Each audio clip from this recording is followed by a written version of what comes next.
The next demonstration for the nightstand is we need to put the drawer in. Now the drawer is on these nice mechanical glides, but we need a little bit of prep work before we can put those in.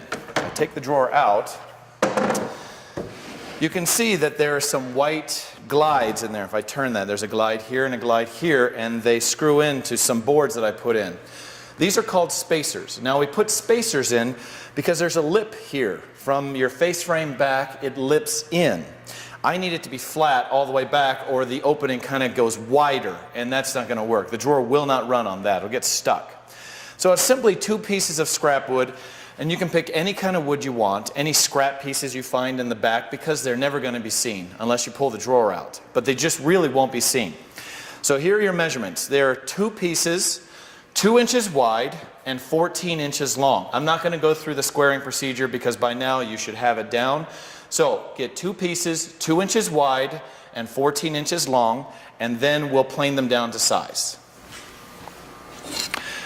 So here are the 2 boards that I cut. 2 wide, 14 long, but I have not planed them yet. They're still rough thickness. They're going to be a lot thicker than we actually need, which is fine because we need to plane them down. So here's the key, is these pieces are going to go in. I don't care which order they go in and which direction, but they're going to go in. But as you can see, if you look close, they stick out too far. They're too thick. I need them to be exactly flush with the inside edge of this face frame. So I put them in place. Again, take a sharp pencil, it works best, and just simply draw a line right there. That's how much I need to take off. And then repeat on this side. So I like to label them. This one was my left, so I put an L on the back. This one is my right. And if I put them both upright, you can see that I'm not removing the exact same amount from both. They're very close, but they're not quite the same. So I need to plane down to that line. I cannot plane on this side, otherwise I change the whole thickness. I can only plane on the top until that line disappears. So that's our next step, the planer.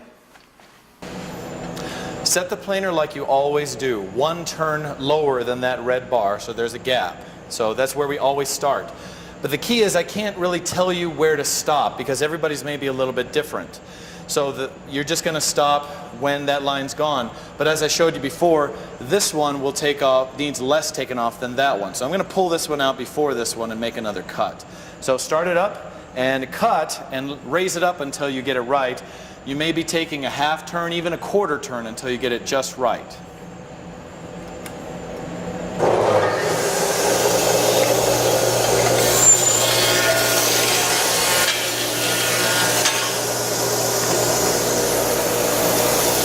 Right? So that's as far as my first cut got me, so I'm going to need to run them through again at least 1 full turn.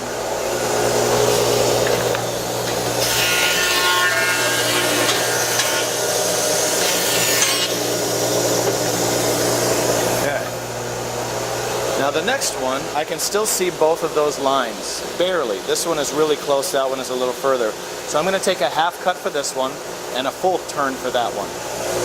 So half a turn and run this through.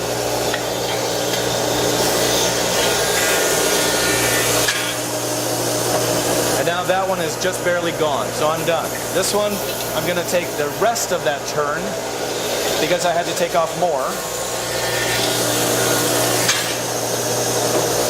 And there.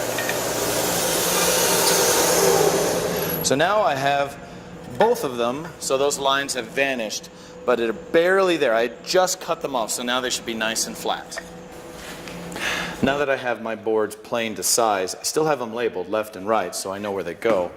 There's that side, and right goes to the right. So in theory, they should be very flat, right here and right there, and they are. Now if it's a way too big or way too small, you may have to either start over or plane again. It's way too small, that's the problem. Way too big, that's fine, we just plane it again. But we want them as flat as possible. A hair off is okay. I mean, like a 1/16, a 32nd of an inch or whatever. We can still make it work, but get them as close as you can. Now, to put them in, it's very simple. We're going to put them in like base trim. Just put a simple line of glue, stick it in there, and then nail it in. Now, if you have any glue down here at the bottom in the corner that this can't sit flat, and even mine has a nail head sitting there that I can't, I'd have to pound it down to get it all the way down. That's fine. A little gap at the bottom here doesn't make a bit of difference. It's just got to sit flat against the side, but it can be up on top of something if it's small, and that's fine. So we take our nail gun, and I just want to shoot it in, just one here and one in the back, and it's in. That's all you got to do. Then we'll repeat with the other side. Again, I don't care if there's something there in the way. I just put it on top of it, so there's a little gap at the bottom, and that's fine, and then nail it in. One there and one in the back. Okay, good. Now, the next step is we're going to put in some mechanical drawer glides. Now you can see that these are backwards of each other. They're mirror images. On the front side, one of them will say CL, the other will say CR. That's cabinet right, cabinet left, so you know where they go. CR is here, goes cabinet right. CL is here, goes cabinet left. Now if I show you a little bit closer here, there's a little bit of a nub right here that holds it up. So this doesn't actually sit flat, it actually curves down, but I need it to be flat. So I've cut a whole bunch of these little drawer spacers, and there's a whole stack of them over on the in the tool area. That's going to go underneath. So we're going to put that underneath, right up against this little nub in the front, and that'll make it sit flat when I install it. Okay, so the glide goes here, and this sits right there. So I'm going to get a little closer with the camera so you can see how they line up. So this is how you want it to line up. The spacer is here, this goes flat against it, and you're flush with the front or maybe a 1/16 of an inch back, just barely.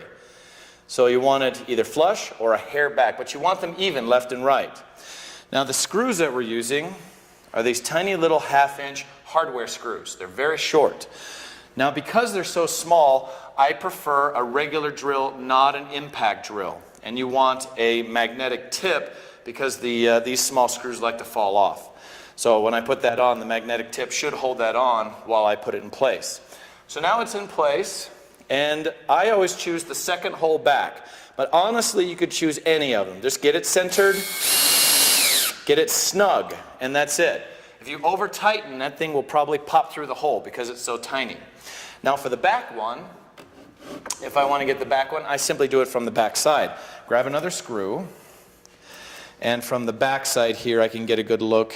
Put it in the center of the hole and snug it up. Then pull your glide out and repeat on the other side. If you over tighten, pull the screw out, just start over, find a new hole, and that's fine. So now it's flat and even all the way from front to back, and I'll repeat that on the left side and get it done right.